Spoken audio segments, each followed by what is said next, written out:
tikati tinene chilungamo ndichakuti munthu uyu dzikoli anamulanda anampanga capture ayina Rosa Fachi ayina Chaponda achisale ndamene akulamulira dzikoli.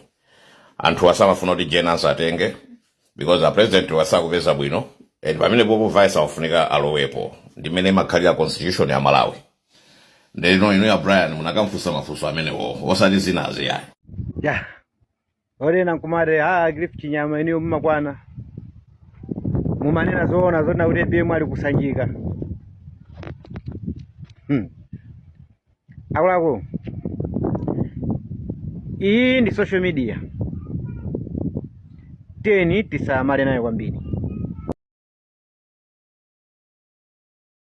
Social media iyi zomo posta lero zizasungidwa mpaka na kale. Kaya ndiwe nyamata kuti pano libe banja ngakhale mwana samala ndi social media. Zomo ukuponya apapa anako azazirani kuti azaziona.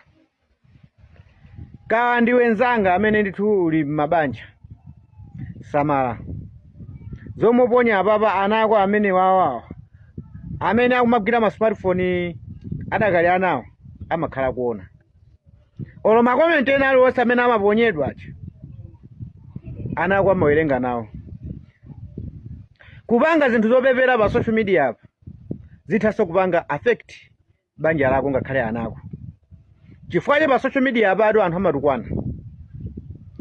Ukakhala luko kamba zinthu zoduka mutu amatukwana. Ana akamatukwana makomenti amene ajawo mwatsoka anako atha kumaona. Amazimva ngati sanaberekedwe ndi bambo organiza. Social media iyi. Social media yachitsikana amene sanakwatiwe zomwe tikumaponya apapa samalani nazo ni kwambiri. Zimenezozo zidzakulanini kodi zidzakusalirani. Ana anu azasowa mtendere kuzazindikira mbiri yanu yomwe munkapanga pa social media apa. Mukudzala pa social media apa. So nkhani ya bambo awawa Achiza Nkandawire known as Mr. Kadi ndinadzudzulapo ndikubwereza kachiwiri pa social media apa. Ndayewe pamenepa ndi pamanda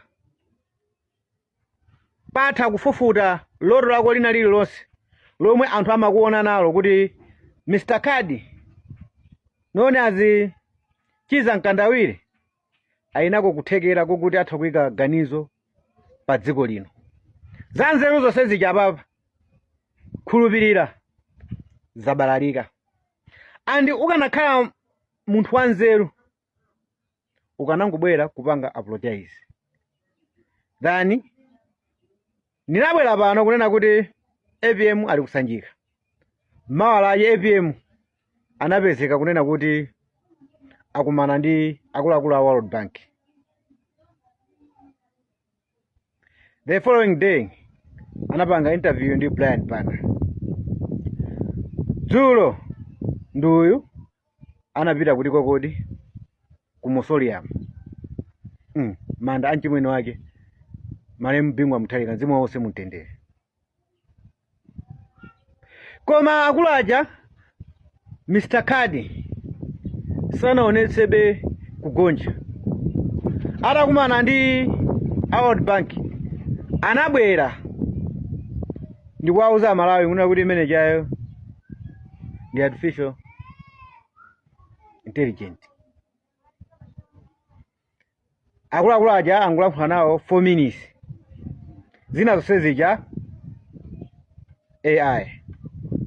Ndipo anasimikizira mtundu wa Malawi kuna kuti APM sangalankhule kupitirira 4 minutes. Okay.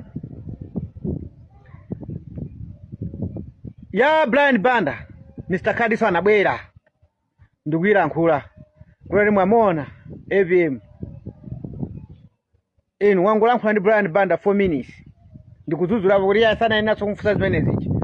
Ndikutsindikanso nena kuti APM sangalankhule kupitirira 4 minutes.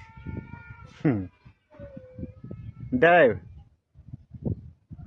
I think choyambirira ndikupempheni Mr. Card tafufuza chomwe chikuonesa mafupa mmutu mwakoyo fwa kanofu kakutha mmutu mwako nofu ukutha mmutu mwako limenelo ndi vuto ndithu. Takhala pansi ufufuze ti kodi ineyo mutu wanga ukubwera makona zimasaya zanga zizizi zimafupa za mmaeje za mmasaya zikuyamba kusongoka kuonekera patali chifukwa chani? Tayamba kukonza vuto inoene lolo kena kono zambe kuyang'ana za vuto la yani kodi la dziko la Malawi. Kuyambira tayamba kukonza health-wise yako chifukwa apopo ndiye ukupita. Andi sindikuziwa kuti utavula maglasi yo ndikumaoneka apopo pana utakuoneka ngati yani. Nsonda atu.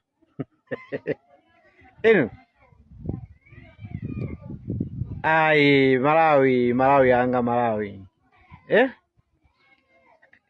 Mr. Card, ABM wakayala nkhata kumene kuchako. ABM waenda kuchoka kumene tiyambire kuti wachoka usanjika. Waenda. Kukafika yani kodi?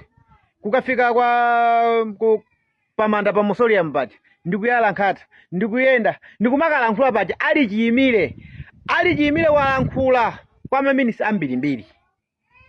Ndikumpasiraso ndani kuti mwanamveka ndwena kulankhula amene pajapo nthawi yayitali ali chiyimireni. Mwauza chana Malawi. Iyayi wanyamuka 12 koloko yomwe wanyamuka 12 koloko ndikuchiziwa tabala nzauza Malawi ndi chani? Mbambo mvesa chisoni kwambiri. Mbambo okuti sungamumvese. Mbambo amene walolera kufufuta umunthu wake, kufufuta nzeru zake zonse zomwe anthu amamuona nazo mbuyomu chifukwa chakuti wangotenga ndalama, chifukwa kuti ukamuyimbira foni Moses Kunkuyu kumamuuza kuti komwe kuli ABM ukuziwako. Lero Moses Kunkuyu kuja kukupasa ndalama kuti uzimpanga buli.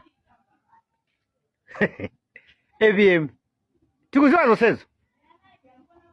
Ndalama zachoka ku MCP kupasa Mr. Card. Anayamba kuimba foni kupanga kulumikizana ndi Moses Kunkuyu ni Mr. Card. Ndikuana amiza zisiru zimangokhalira kunamizidwa achina Moses Kunkuyu ndi chipani cha MCP. Kuna kuti ABM sali nziko muno.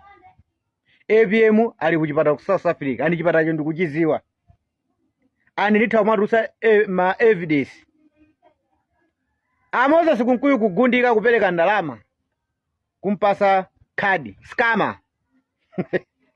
Cholinga chokuti ati azirusa afotokoze sarane komwe ABM ali. Zamanyazi. Wakujerani ndalama. Moses Kunkuyu tafasani.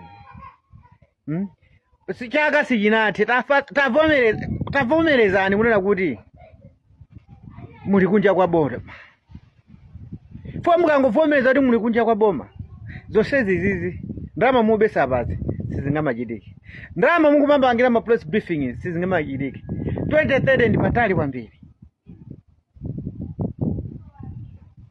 2030 ndi patali. Muononga isitwele kuyambira mwezi uno maononga ndalama kumanena kuti mukonzekera 2030. Malawi sanga kuiwaleni.